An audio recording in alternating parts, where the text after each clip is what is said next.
uma satisfação enorme estar entrevistando você, que a gente se conhece faz tempo já. Né? Bons anos, hein? Eu queria começar com você descrevendo, se você lembra, como que foi a primeira vez que você pisou no skate, qual foi a sensação que você teve?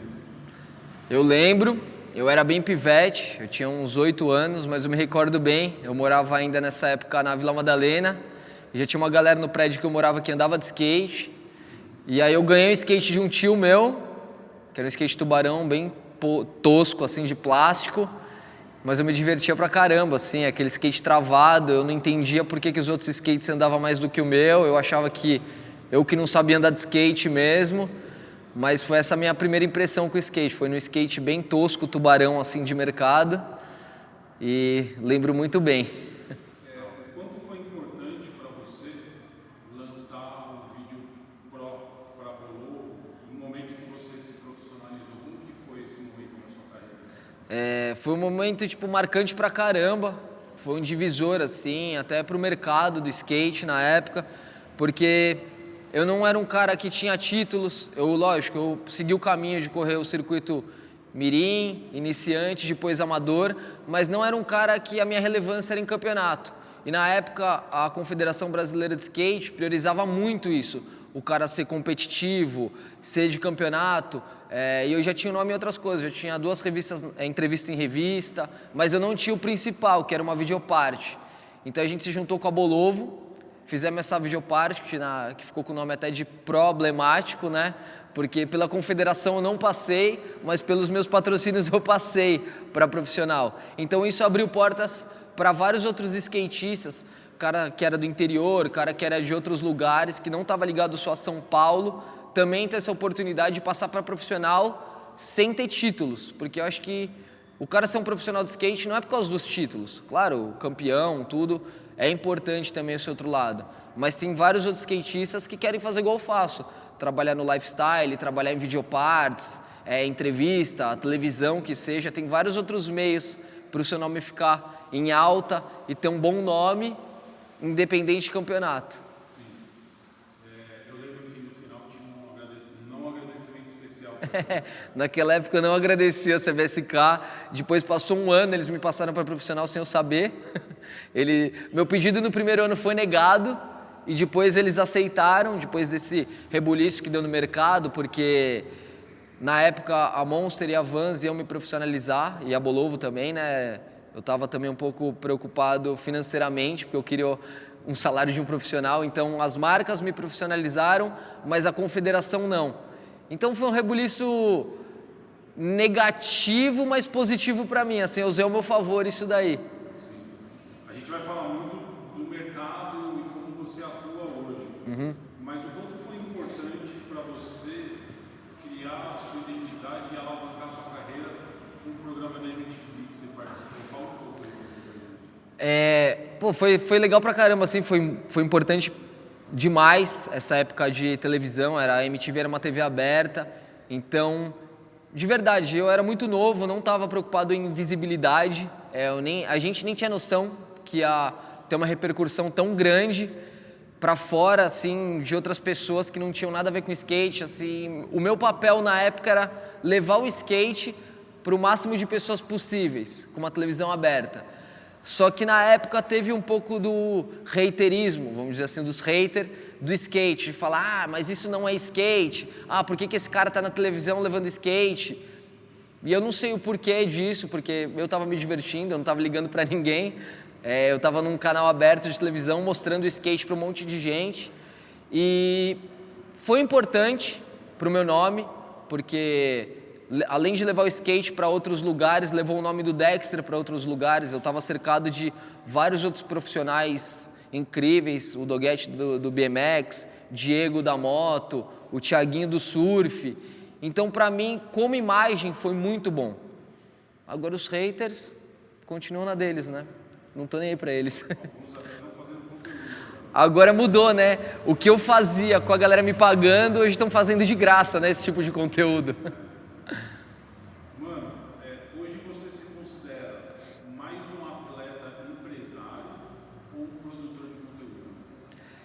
Hoje em dia mudou muito, O skatista ele tem que trabalhar igual eu falo, igual um polvo, né? Não é só ele andar de skate, a não ser que você tenha um empresário para ficar cuidando da sua carreira, mas hoje em dia eu tenho que fazer conteúdo para o YouTube, para minhas redes sociais, andar de skate bem, gravar uma videoparte, então a gente tem que trabalhar de várias formas para o seu nome continuar em alta e você dar resultados para os seus patrocínios, né? Hoje em dia eu tenho marcas grandes aí que me patrocinam dentro do skate, fora do skate, então a gente tem que saber dosar isso, mas o meu espírito continua 100% skatista. Eu acho que não atleta, porque eu não passo no doping ainda, né? Então acho que esse lado do atleta fica um pouco de fora, mas o primeiro ponto é o Dexter skatista. Aí os outros vêm criadores de conteúdo, empresário e todas as outras coisas que eu faço além de andar de skate. Mas o meu principal hoje em dia é andar de skate. Tá, eu tenho uma pergunta aqui que eu não falei naquele roteiro, mas que fala sobre longevidade futura, você Legal. meio que pegou esse gancho. Qual o maior medo de quem vive de skate no Brasil ao pensar na aposentadoria? Difícil, hein? Como o skatista não trabalha, ele trabalha para várias empresas, mas a gente não tem uma carteira assinada. Então você tem que fazer um bom pé de meia e ganhar um bom dinheiro para você manter depois isso lá para frente, né? Ou o segundo passo, que é você se profissionalizar para depois que andar de skate você conseguir ir para trás da mesa. Mas a aposentadoria é muito difícil hoje em dia só andando de skate, porque às vezes você fica trabalhando para uma marca 10, 15 anos, quando você sair de lá você não vai sair com uma rescisão de 200, 300 mil reais, como qualquer pessoa que trabalha numa empresa. Você vai sair ali com seus ossos quebrados e obrigado aí por todo esse tempo, fez, não fez, tchau. Dentro desse cenário, você se preocupa em investir dinheiro ou alguma coisa do tipo? Não? Sim, tenho bastante preocupação, assim, porque quando você tem 20 anos, você tem uma cabeça e depois dos 30 você tem outra cabeça, né? Com 20 e pouco eu só queria saber andar de skate, me divertir, gastar dinheiro e não ligava pra nada. Hoje com 30 e pouco, minha cabeça é muito diferente. Então, claro, eu boto meu dinheiro em outros negócios, minha família também tem coisa com agronegócio e tudo mais, que eu também tô com a cabeça um pouquinho lá, além do skate, que é uma coisa que eu gosto, do campo, cavalo, boi, esse outro lado, mas tem oportunidade ainda no skate. Eu tô com 36 anos, eu tô acho que no ápice da minha carreira, assim, vamos dizer assim, como cabeça, como pensamento, então eu tô conseguindo fazer bons negócios, mas claro, pensando no meu futuro, né, depois que eu andar de skate. Hoje eu já tenho mais de vários ossos aí quebrados, placa, pino no corpo, então não quero também ficar relutando até os 50 anos correndo atrás de patrocínio. Eu quero viver minha carreira e daqui a pouco falar, galera, obrigado, foi legal pra caramba, agora eu vou fazer outra coisa. Legal. Voltando um pouco mais agora para as redes sociais, né? Como que a ditadura do algoritmo influencia o que você escolhe para produzir? Ou você vai muito do seu feeling? Quando eu comecei com o Instagram, com rede social, era uma coisa muito orgânica. Você postava, a galera via aquilo ali, curtia, compartilhava e tudo mais. Hoje em dia mudou muito, né? Virou um negócio mesmo a rede social. Não é só você ir lá postar qualquer coisa que vai engajar. Então todos os posts têm que ser um pouco mais pensado. Eu ainda não penso desse jeito. Eu tento ser o mais autêntico possível. Não fico fazendo a dancinha ali, o negócio do momento que está pegando, a trend do momento. Eu tento botar na minha rede social o Dexter 100% que está ali. Então, às vezes é por isso que acaba não engajando tanto alguns conteúdos. Por exemplo, a gente bota uma puta manobra de skate. Tem 5 mil views. Aí você bota zoando teu amigo, vai para 1 milhão. Então, assim, o que eu percebo é que a galera já conhece o Dexter skatista, mas eles querem saber o outro lado da vida real. O que eu faço com meus cachorros, o que eu estou comendo, para onde eu estou viajando, com quem eu estou viajando.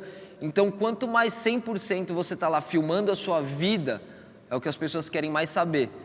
E eu fico um pouco pensando às vezes, pô, sabe, eu tomo muito cuidado para filmar minha casa, para filmar algumas coisas, a minha família, mas tem pessoas que estão dispostas a isso. Eu ainda quero continuar filmando o meu lifestyle e o skate, assim, que eu acho que é o principal. Com a necessidade de validação imediata, os likes, né? Como que isso afeta a saúde mental de quem vive do skate e produzindo conteúdo hoje? Isso te afeta? Como você trabalha com isso? É um problema isso daí, principalmente com essa geração, com essa molecada mais nova aí de 20 e poucos aí pra baixo. É igual o Black Alien diz, né? Milhões de views e milhões de ninguém views, né?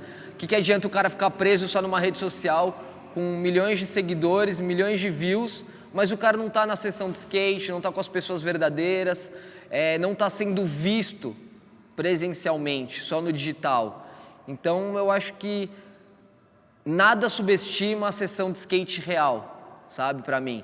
Lógico, a rede social ajuda muito, mas a galera quer ver você andando ao vivo, quer ver você, quer ver como você reage, porque é muito fácil eu mostrar na rede social o Dexter, o cara mais legal do mundo, e eu chegar numa pista, numa sessão de skate, um moleque vir pedir um autógrafo, falar, não tô num dia legal, não quero isso. Então, acho que as pessoas querem ver ainda o real. Claro que a exposição do Instagram é muito boa para você mostrar seu trabalho. Antes, você tinha que trabalhar meses numa entrevista de uma revista ou anos numa videoparte. Hoje em dia você está mostrando seu conteúdo diário. Então, meus patrocinadores estão vendo todo dia o que eu estou fazendo, as pessoas que me seguem estão vendo. Então facilitou isso, mas não é só isso. A gente tem que trabalhar no macro para o Instagram ajudar nós. Você não vai ficar só nas redes sociais, só no Instagram, eu acho. Vamos ainda dentro desse contexto, de quem foi a ideia do Pedreiragem? Quando que começou? Às vezes tem gente que não conhece, pode estar vendo esse vídeo. E como que é a produção? Porque tudo que você falou, eu vejo Pedreiragem ali, né? Tem a zoação. Sim, total. É muito orgânico. Você percebe que tem um cuidado para mostrar a sua identidade, quem você é. Quando começou, de quem foi a ideia?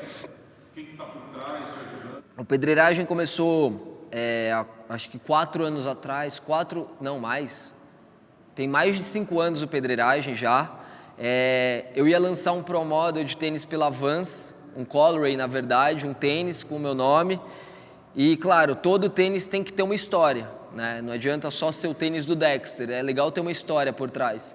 E eu quis fazer um tênis baseado na cultura DIY, o faça você mesmo, do it yourself.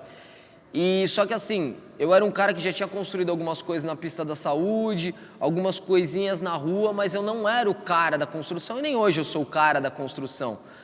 Só que a Vans veio e apoiou esse projeto. Eu falei, cara, vamos fazer um tênis baseado na cultura DIY. Eles falaram, pô, legal, e como é que a gente vai criar essa história? Então a gente se juntou junto com a Black Media e falamos, vamos fazer um programa, 4 episódios, e no último episódio a gente lança o seu tênis. Então, a gente foi criando essa história da construção, eu fui aprendendo também junto a isso, junto com o Caio, e no último episódio soltamos o tênis. Por isso que nos primeiros episódios do Pedreiragem, de construção, todos os obstáculos eram laranja, porque meu tênis também era laranja. Então a gente batia aquela cor na cabeça da galera e no último episódio a gente entregava o tênis. Só que foi um programa que foi bem pra caramba, assim, como audiência, como aceitação da galera. E hoje a gente está no, acho que 26º episódio já de programa. E o que era para durar 4 episódios está durando aí mais de 5 anos, assim. Que é aquilo. O que eu queria transparecer no programa é o Dexter como ele é mesmo e as pessoas como elas são, além da construção. Então, queria mostrar a galera bebendo, queria mostrar a galera fumando cigarro, zoando de verdade. Então é isso que a gente consegue ser 100% verdadeiro ali no programa, ali mesmo sendo um programa de YouTube, com a Vans patrocinando. A gente é livre total para fazer o que quer, assim, isso que é legal. Sensacional. Agora você está gravando o Mundo de Dexter. Sim. Para o seu canal. Quem que toma essa decisão? Por que você começou a olhar para o YouTube como um negócio, né? Sim. Qual que é a iniciativa que te levou a produzir o seu canal e ter esse programa? Então, o Mundo de Dexter, assim, eu nunca fui um cara de fazer coisas para o YouTube, Eu sempre fazia para o canal do Chapa, ou para Black Media, ou para 100%, para outras mídias eu fazia conteúdo. Só que chegou um tempo que eu falei, pô, eu quero fazer outras coisas também, só que eu ficava muito amarrado, porque era o canal das outras pessoas, era a ideia das outras pessoas. Então surgiu a ideia de eu falar, cara, eu quero fazer um canal que é o mundo do Dexter. Então eu posso fazer o que eu quiser no meu canal. Se eu quiser me juntar com um piloto de moto, eu posso ir. Se eu quiser filmar uma tour, eu filmo. Se eu quiser filmar um campeonato, eu também faço. Se eu quiser fazer um day in the life, também faço. Então aí surgiu a ideia de eu fazer um conteúdo próprio do Dexter, para fazer o que eu queria e não ficar preso a outros conteúdos. E também serve como outra plataforma para divulgar meu trabalho, para outros patrocínios entrarem também, né? Porque como eu disse, hoje em dia eu trabalho o Instagram, meu canal no YouTube, pedreiragem na Black Media e outras mídias também. Então, eu uso a plataforma do meu canal, além de filmar meu lifestyle, para ser outra ferramenta de divulgação do nome Dexter, então. Você usa o TikTok? Não, TikTok é uma coisa que eu não consegui me adaptar. Não, acho que eu não sou geração Z. Não, eu não sou geração Z mesmo, né? Então é uma ferramenta difícil que eu não me adaptei. Eu acho que o TikTok, ele, na minha cabeça, assim, são coisas mais banais. O Instagram são coisas um pouco mais pensadas. É como se fosse uma revista mesmo. Eu penso na foto que eu vou botar, eu penso no vídeo, na qualidade. E o TikTok é meio que qualquer coisa que você vai jogando ali, o algoritmo te joga lá pra cima. Assim, eu não consegui me adaptar ao TikTok. Como que as marcas monitoram os seus números antes de olhar para o seu talento? Você tem essa percepção? Hoje em dia, como eu disse, com a rede social, ficou um pouco mais fácil de você conseguir mostrar essa monetização. Então, eu costumo pegar todos os resultados que eu fiz durante o ano inteiro, com revista, com Instagram, com YouTube, com Videoparte, e fazer um relatório de números com isso.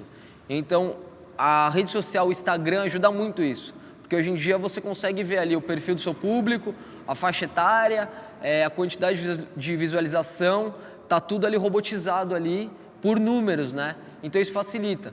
É diferente de você pegar uma revista e falar, tudo bem, a revista fez 5.000 exemplares. Quantos chegou nas mãos das pessoas? Quem leu? Quem viu? Aonde está? Mas já com o Instagram não, você consegue ver os números, né? Mas muita gente engana, hein? Tem robozinho que engana aí nas redes sociais, hein? Tem a mentira também. Você sente que a manobra vale menos do que o engajamento hoje em dia para as marcas? Cara, eu acho... É uma pergunta difícil essa. Muitas vezes, infelizmente, sim.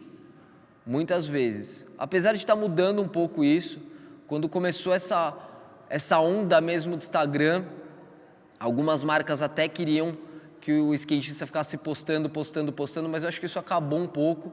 Mas eu acho que a galera tá mais preocupada nos views, realmente, do que na manobra. Assim, quanto que isso vai engajar, quanto isso vai bombar. Pô, tem cara hoje em dia que em vez de colocar a manobra numa videoparte, de deixar guardado ali 3, 5 meses, não. O cara já quer o imediato e soltar ali no Instagram. E dá pra fazer os dois. Dá pro cara fazer o Instagram imediato e também dá pra ele fazer a videoparte. Eu acho que não dá pra ficar preso só no Instagram. E outra, amanhã depois o Instagram pode deletar tudo aquilo ali, né? Uma videoparte é mais difícil, assim, de ser deletada, eu acho.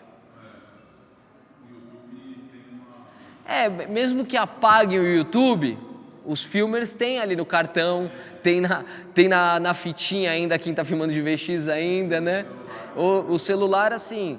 Quantas vezes eu já perdi celular e já perdi um monte de coisa ali que estava ali importante ali para mim, e foram as manobras junto ali dentro do celular.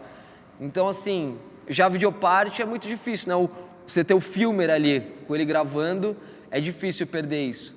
Mas eu acho que o momentâneo é importante, mas não é só o momentâneo que importa. A gente tem que saber dosar as duas partes, eu acho. Sim.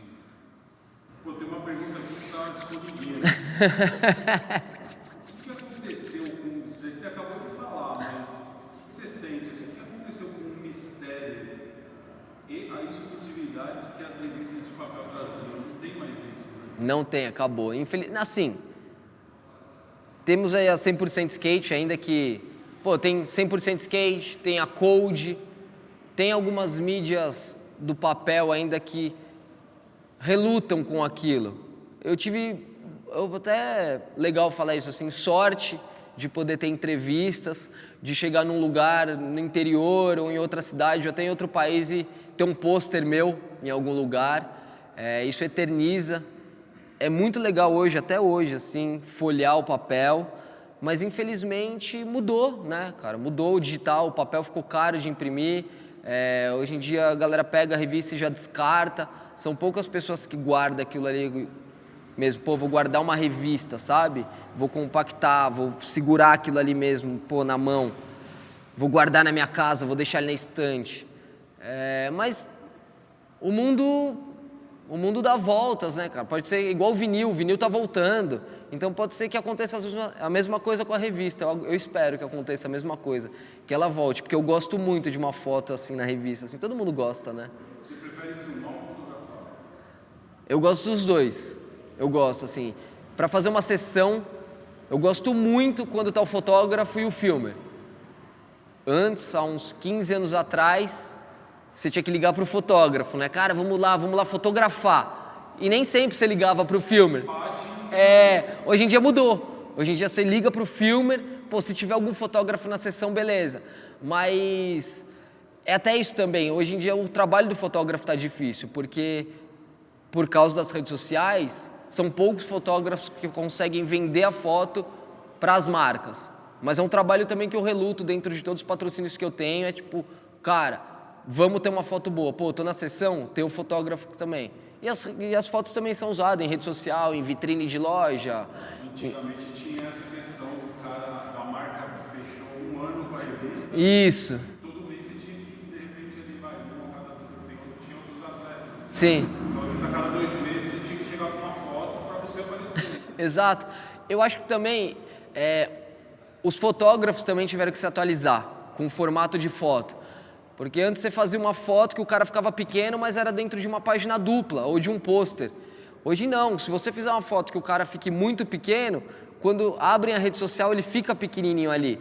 Então acho que os próprios fotógrafos também tiveram que se inovar e procurar fazer uma foto de fisheye, uma foto mais cropada, para ela caber naquela telinha ali menor, sabe? Acho que a linguagem também da fotografia mudou muito também.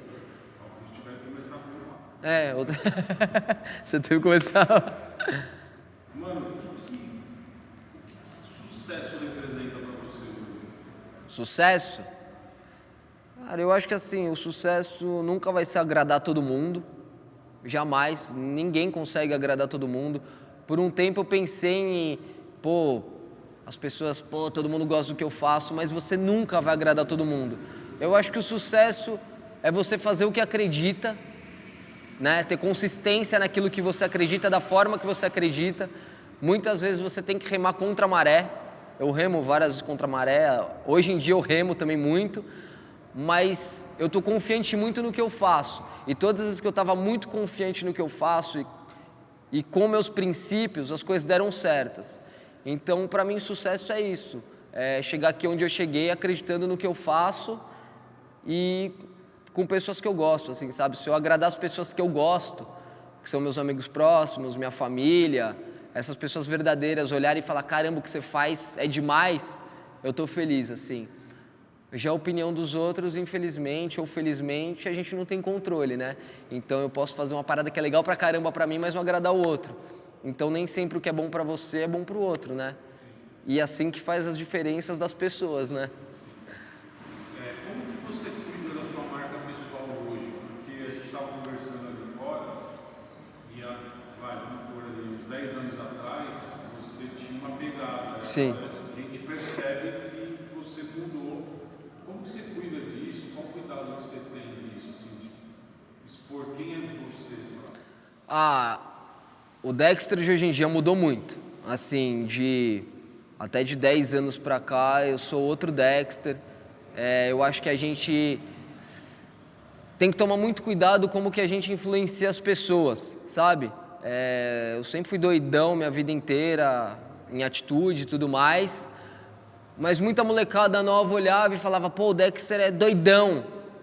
E a gente não precisa ser doidão no que a gente faz fora das telas ou fora do skate. A gente precisa ser doidão nas nossas atitudes. Então, eu mudei muito a forma de pensamento, como eu agia, como eu fazia. Acho que também isso vem junto com a maturidade também, né? 36 anos também, eu acho que a gente está com outra cabeça, outras responsabilidades. Então, o que eu tento hoje em dia é inspirar as pessoas a andarem de skate. E ser local nas atitudes, não fora daquilo, porque isso daí pode prejudicar muito sua vida, entendeu? E não que eu prejudique a vida de ninguém por causa das minhas atitudes, mas se você toma atitudes negativas, os outros olham e falam, pô, isso que é legal. E o legal pra mim é hoje acordar cedo pra andar de skate, sabe? E ser responsável na minha casa. Claro, com 20 anos, 19, 18, 17, eu não tinha responsabilidade nenhuma, né? Vamos dizer assim. E hoje eu sei qual que é o valor das contas, né? Como que o dinheiro não leva desaforo. Então eu penso muito mais no que, como eu gasto meu dinheiro e as loucuras que eu faço, assim. Claro que eu não sou o cara mais centralizado, mas minhas atitudes mudaram muito, como eu me comporto atrás de uma câmera, como eu falo com as pessoas e o que eu falo pra elas, sabe? Cara, a gente se conheceu numa tour de skate. Nossa! Foi pra Ilha Solteira? Foi Ilha Solteira? Foi minha primeira tour. Foi a minha primeira também. Não, foi minha segunda tour. Caramba, foi essa, né, Leandro? Isso que eu queria lembrar. E hoje a gente vê muito menos desse tipo de ação das marcas. Como você acha que é ok não ter as tours, ou você acha que falta? Não, Quanto é importante isso? falta muito. Pra mim, tour é a coisa mais importante, assim. Uma das mais importantes na carreira de um skatista, como... Cara, é o que eu falo, assim. A videoparte pro skatista é como se fosse pro músico fazer um álbum. E a tour é como pro músico fazer uma tour e apresentar seu show para várias pessoas, sabe? Te conhecendo ao vivo. A tour é o que deixa a gente viva. O que eu mais gosto de fazer é tour. Entrar numa van e sair rodando aí o Brasil, o mundo inteiro, assim, pra mim a parte mais importante, é um privilégio isso. Você entrar numa van com pessoas que você gosta, que te inspiram. Você disse essa daí de Ilha Solteira, pô, foi minha segunda tour, foi uma viagem de 16, 18 horas, longe pra caramba. A gente com duas vanzinhas, cheia de revista até a boca, tava o Kamal, eu lembro que tava até o falecido DJ Primo, lembra disso? Tava o Schumacher, tava o Vitor Sagaz. Pô, cara, eu era uma criança ali de, sei lá, eu devia ter uns 16 anos, ali 15, com skatistas profissionais, viajando sem responsabilidade nenhuma, né? Porque tem um motorista, tem água, tem onde comer e onde dormir. Então, assim, a tour é o que me deixa vivo até hoje, assim. Pra sair pra render pra mim, é em tour. É muito mais fácil render numa tour do que no meu dia a dia aqui em São Paulo, assim, ou em outro lugar que eu já esteja na minha zona de conforto, sabe? Aquela parada, para van, olha aqui o pico, nossa, olha aquele ali. Essa sensação de descoberta é muito legal. De você estar sempre em movimento e descobrindo, olhando lugar novo. Muda muito a nossa percepção de visão. Nunca você está andando ali na van como se fosse uma viagem normal. Tipo, você está sempre atento a todos os picos, aonde você está passando, em qual cidade. Tour para mim é a experiência mais legal assim, do skate. Assim. E, isso também é outra coisa que eu tenho que agradecer ao skate, assim, que eu tenho uma longa trajetória em vans, assim, bons quilômetros rodados assim, em van. Olhando um pouco ali mais no cenário do skate, se o skate fosse uma instituição política, qual seria a primeira reforma necessária? A reforma agrária, né? Tô brincando. Cara, eu acho que a mudança seria... Quando dizem pra nós, o skate na mão dos skatistas. Cara, quem é skatista, o skate vai estar na mão dele, porque ele vai estar andando de skate, então o skate já está na mão dele. Mas eu vejo que os skatistas, nós, no geral, não nos preparamos para ir para trás da mesa, sabe? A gente reclama muito das instituições, dos eventos, que não é skatista fazendo, mas nós não estamos ainda preparados. Eu queria muito que nós, skatistas, nos preparássemos mais profissionalmente para seguir esse caminho, sabe? Por um longo tempo a gente teve skatistas fazendo o negócio do skate. Mas hoje em dia está carente. Você procura por uma vaga de team manager, não tem um skatista para estar nesse lugar. Você procura para um gerente de marketing, não tem um skatista capacitado para aquilo. Por um período a gente teve algumas pessoas capacitadas, que estudaram, que fizeram outras coisas. E não falo não só se capacitar no estudo. Eu estou nos meus patrocínios, não digo diariamente, mas pelo menos semanalmente eu visito o escritório, eu entendo o lado do marketing, eu procuro entender o lado do produto, o lado de venda. A gente tem que também aproveitar as marcas que a gente está, essa estrutura, para estar mais dentro e entender como é que funciona o mercado. Para depois você poder dar pitaco, porque não adianta a gente reclamar, o skatista não está na mão do skatista, mas a gente precisa tomar as rédeas ali para estar ali, sabe? Essa é a minha opinião.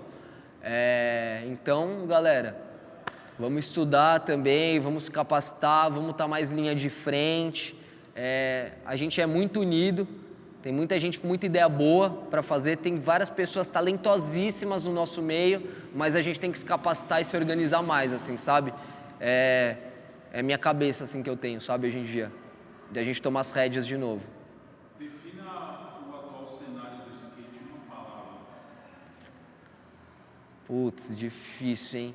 Em uma palavra? Vou dar um oi pra você, pode falar uma frase. Cara, eu vou falar, deixa eu pensar. O atual cenário? Vou encontrar uma palavra boa para isso. Talvez uma ilusão? Pode ser, talvez uma ilusão assim. Mas uma ilusão no sentido assim, tem muita gente ganhando dinheiro com skate, mas ele não está voltando para o skate. A gente está vivendo provavelmente a pior fase do nosso mercado.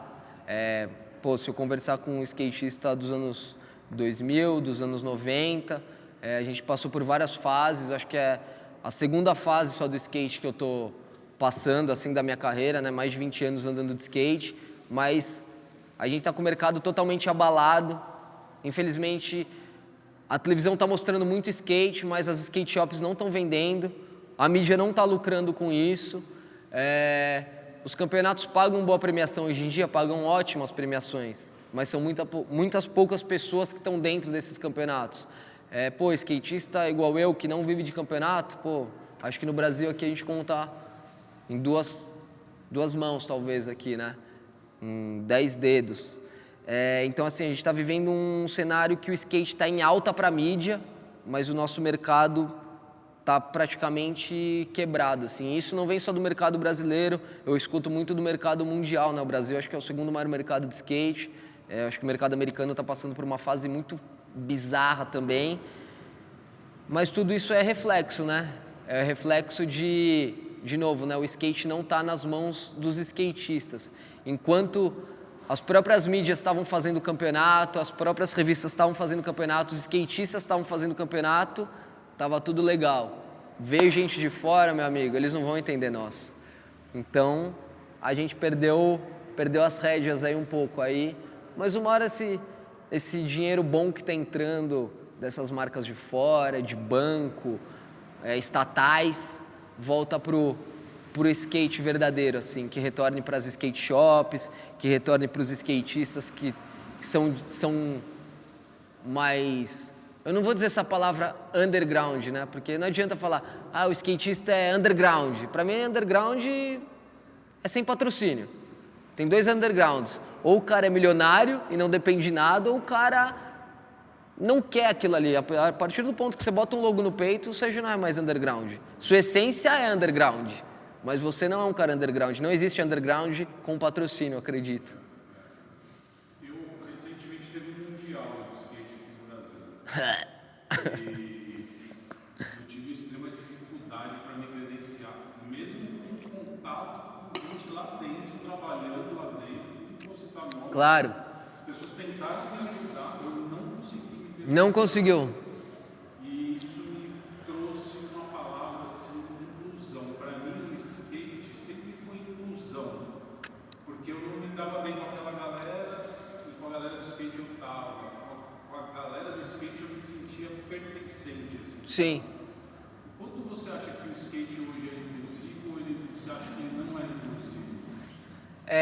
Eu acho que ele é inclusivo na sessão. No nosso dia a dia ele é 100% inclusivo. Pô, você vê um cara novo, o skate ele abre as portas totalmente. Mas realmente esses eventos muito grandes, o que virou? É aquilo que eu falei. Antes, você chegava num campeonato, o cara que estava na portaria era um skatista, o cara que estava ali eram só skatistas trabalhando ou pessoas que gostavam muito de skate. Ela não precisava andar de skate, mas ela sabia quem eram os skatistas. Então, pô, você chegava na porta de um evento, mesmo que fosse um skatista de 10 anos atrás, de outra geração, as pessoas abriam a porta e falavam, cara, lógico, você tem que estar aqui dentro. Hoje em dia não. O cara que está na portaria, o cara que está no credenciamento, o cara que está ali atrás da câmera, ele nem sabe quem é você, sabe? E ele também não tem culpa disso. Ele não tem essa culpa. Quem tem culpa é nós próprios skatistas, de abrir mão de tudo e deixar essas pessoas entrarem. A gente abrir as portas para essas pessoas entrarem e acharem que elas são os do skate. Mas é aquela história, né? A gente sabe quem é os de verdade, isso daí passa, mas... Para mim, hoje em dia, os campeonatos de skate estão quase igual um campeonato de ping-pong. Se eu entrar no campeonato de ping-pong, eu não conheço ninguém também. Então, eu entro no campeonato, às vezes eu também nem conheço as pessoas. Claro, quem está organizando, às vezes eu conheço, mas 90% que está ali eu nunca vi e eu sinto até um ar de arrogância, assim, sabe? O cara olha para você, tipo, esse cara não é o cara que está no pódio, então descarta ele. Mas se você for o cara do pódio ou o cara com patrocínio lá dentro, aí você é o cara. Sabe? Então, essas pessoas te descartam muito, assim, sabe? Não respeitam sua história, não respeitam o que você fez. Então, assim, nós que tem que olhar, tipo assim, você está disposto a estar nesse lugar? Você quer ser tratado assim? Eu não faço questão nenhuma, então a gente não precisa pagar esse sapo. Eles que precisam pagar o sapo para nós. Sim. A gente falou bastante de mídia. Essa daí foi foda, né? Essa daí, né? Tipo, foda-se.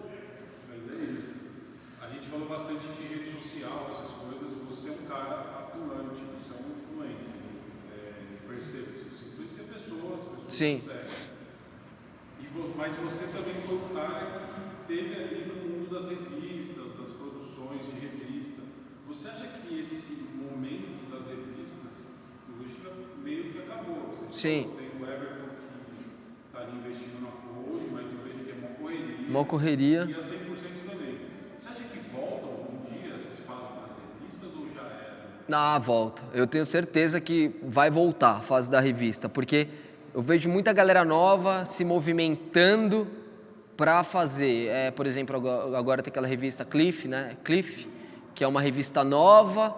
Então tá vindo, estão buscando patrocínios, sabe? Eu vejo uma galera nova já se movimentando para fazer alguns tipos de zine.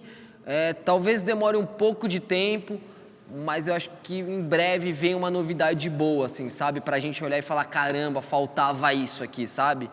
Porque, como eu disse, do mesmo jeito que o fotógrafo teve que se atualizar, o filmer teve que se atualizar, a revista é a mesma coisa também. Não adianta ela ficar parada no tempo na época que ela bombava. Ela tem que se diferenciar. Um exemplo que a gente vê da Thrasher, por exemplo, de uma Free Skate Mag, sabe? De uma Pocket. São os caras que trabalham o papel, mas trabalham muito bem a mídia social deles, que talvez seja o maior lucro, o digital deles, do que o anúncio na revista, né? O mesmo acontece com o Everton. O mesmo acontece com... Sim. E o bônus é o livro. O Everton Ribeiro, 100%, tipo assim... Sabe, todos eles também recebem crítica de quem tá fora. Mas olha isso daqui, olha aquilo ali, mas assim... Você tá disposto a fazer aquilo? Vai lá fazer, e eu respeito pra caramba, sabe? O Marco Cruz, o Everton Ribeiro, o Douglas lá, com o Mosca, lá com a Cliff também, sabe? Porque, cara, eles também estão remando contra a maré ali, sabe? Não, a gente quer fazer pelo skate ali, a gente quer ter o papel, a gente quer, sabe? Botar um fotógrafo, valorizar um fotógrafo. Então, eu acho ferramentas essenciais ainda para a cultura do skate, o papel, e isso não morre. Considerando que você é um especialista na área, se você pudesse deixar uma dica para quem é do skate, trabalhar as redes sociais e ser um influencer e viver disso, qual que seria a principal coisa? Primeiro ponto é ser autêntico, né, nas suas redes sociais. Claro, se você quer fazer coisas, fora do skate tem um caminho enorme para isso, utilizando do skate. Mas não se esqueça, se você é skatista e quer usar as redes sociais, a partir do ponto que você está fazendo uma publi para outra marca, não esqueça, o skate te levou lá. Então não perca essa essência, sabe? Mas continue postando os vídeos, manobra boa, o mundo inteiro pode ver, mas não se esqueça daquela videoparte, sabe? De pensar em chamar um fotógrafo, nem que seja um amigo teu, de fazer uma boa foto, nem que seja para rede social, mas fomente o mais verdadeiro possível no que você acredite e seja verdadeiro. As pessoas vão falar, sendo legal ou ruim, vão falar de qualquer jeito. Então só acredita no que você faz e não vai no embalo de ninguém. Use como exemplos, mas não seja embalo. Acho que é isso. Você está filmando a videoparte? Não, agora não. Eu filmei a minha última videoparte saiu no começo do ano passado, vai fazer um ano agora. Mas a gente vai começar um projeto para a Vans em breve, não vejo a hora de começar, um filme da Vans. E, pô, tô já me coçando faz tempo para gravar, porque quando você termina uma videoparte, você já quer ir embalo e começar outra, né? Então eu tô esperando esse projeto aí em breve aí para começar essa videoparte aí. Spoiler, hein? Spoiler, hein? Valeu? Ô, Leandro, da hora. Plant Skate Media, obrigado, viu? E boa sorte aí na caminhada e valeu por acreditarem no skate também.